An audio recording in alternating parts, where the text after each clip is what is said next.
Mélissa a été promue au poste de gardien brigadier dans la police municipale. À 29 ans, elle a quitté la police nationale pour rejoindre la section d'intervention de nuit. Au niveau de l'alcool, de la drogue et tout ça, en fait, c'est différent. Les types de missions ne sont pas les mêmes non plus.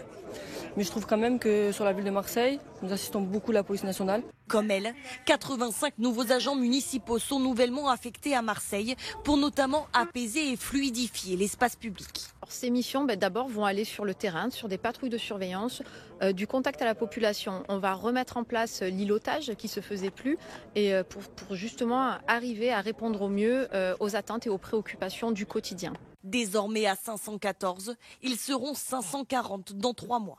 À Marseille, régulièrement à la une pour des problèmes d'insécurité ou de trafic de stupéfiants, l'enjeu de la sécurité se révèle crucial pour les habitants.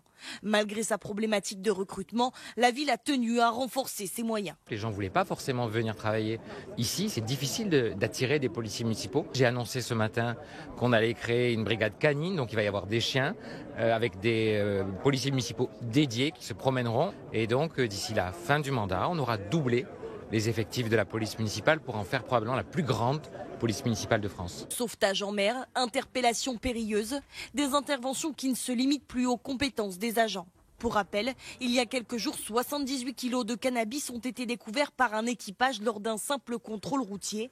Le conducteur a été interpellé.